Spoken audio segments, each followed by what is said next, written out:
Joining us now on the Deseret First Credit Union hotline is the man who owns the hashtag Lucky Kitten shirt, Mark Durrant, BYU basketball alumnus and fashion connoisseur. Mark, welcome back to the program. Are you wearing the kitten shirt right now? In my heart I am, but I'm not actually wearing it. You know, I thought to myself, Mark, what is the one item of clothing that can surpass something that Spencer Linton would wear? And I said, the cat shirt. And it has did. to be worn. What's the story behind the Lucky Cat shirt? Where did it come from?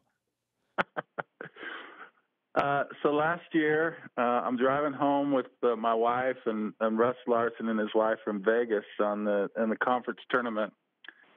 And you make your little stop there in Fillmore, I guess it was, and had a gas station. And they always have the rack of interesting shirts, and I saw a pillar of light, and it was shining on the kitten shirt, and it was just, I mean, it was such a beautiful. It was an awe-inspiring sight, and incredibly, I mean, who makes a kitty shirt that's a triple XL? I mean, who's coming up? Yeah, let's make sure a 6'7", 280-pound guy can fit in this thing. So I thought, if that isn't, divine intervention there on my behalf to get me that shirt, then I don't know what is. So it was purchased, and I love it. And I thought, Cougars, cats, kitty shirt, we need a victory. And I think we can all agree that miracle at the end was due to the kitten shirt. Fun fact, the light on that shirt was actually the light to heat the hot dogs, but it had been transferred across, which is unfortunate. Will we see? You know that I'm making a stop and getting another shirt this year. Oh, yeah. So we'll see what's waiting for me this year. I have a bear shirt I'll wear with you that I got at like a city fair to match. Yeah, it's going to be awesome. Will we see the cat shirt again? Like, is this something that you're going to break out in other games? I mean, it's up to the fans. I do what the fans want, and I said if someone retweets that 100 times, and I'll wear it. And so until BYU loses. So if you want BYU to win, I don't know. You have to retweet that, because I don't just bring it out at will. You know, it's got to be special. The fans have to really earn it. So we'll see. All right, to be determined. Follow him at Durrant Mark. He is with us on BYU Sports Nation. That win, for a lot of reasons, was unforgettable. How does a win like that, erasing a 6-point deficit in 22 seconds, affect the season potentially for BYU from here on out?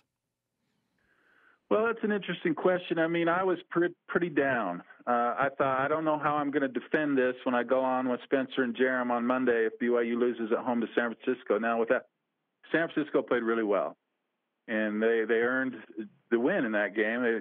And I feel bad for them, actually, that it turned out the way it did for them. I feel great for BYU, but I mean, that's a tough way to lose. But I didn't know. I mean, you just can't lose at home to San Francisco. And I know we've said that before, and they've done it before, but I don't know what I can say to try and make that seem all right, because it's not. And so I was pretty down, and and then they came back and win it, and now everything's kind of great, but it really isn't great. I mean, it's great that they won, but the fact that they had to have some kind of miracle happen there and really make some great plays to have any hope of winning, and have to have San Francisco miss some free throws and turn the ball over, that's not ideal. And so the good thing is you can learn a lot from a game like that, and it's hard to learn those lessons with a win than with a loss. So I'm hoping the team learns from it, but I don't know that I come away very optimistic from that game. I'm thrilled about it, guys, and I wish I could say, well, this might be the turning point, but I came away feeling like there's nobody in the conference that BYU is not going to have trouble with. And they go to Pepperdine and San Diego this week. Those games frighten me because of what I saw on Saturday. And teams are kind of getting together. A nice scout on BYU. What do we do with BYU? Well, let's slow it down. Limit possessions. Let's try and hurry them with some pressure defense. Maybe we can create some turnovers. Let's be super physical with them. Try and take them out of what they want to do. That's the San Diego model. That's the Pacific model. And San Francisco played that same way. LMU.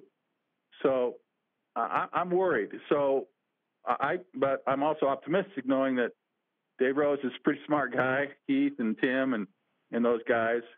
And I'm not saying anything that they're not already knowing and seeing. So I'm hoping you make some changes and try and address some of those issues, because there's, every game is going to be tough. And you can lose to LMU and you can beat Gonzaga. That's where this team is right now. And so it'll be interesting to see what happens. But, that was discouraging. It's wonderful and awesome, and I'll never forget that win.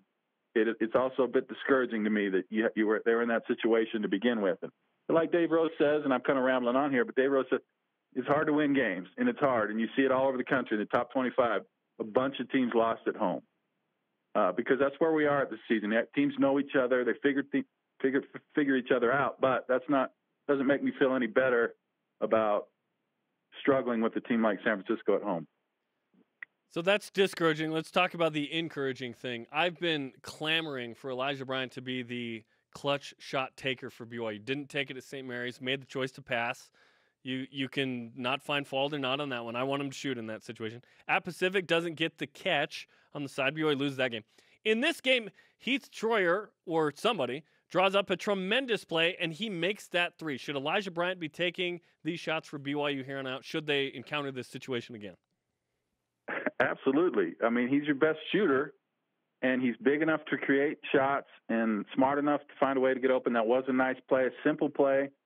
I have a flare screen that they run, and Yoli set a good screen, and you got to be careful not to foul on that screen, but he gave Elijah just enough space, and he's your best shooter. So, yeah, at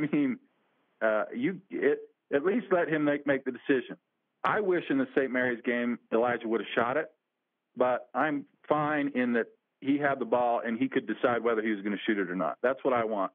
I want the ball in his hands because he's your best chance to win. Whatever he decides that's your best chance to win.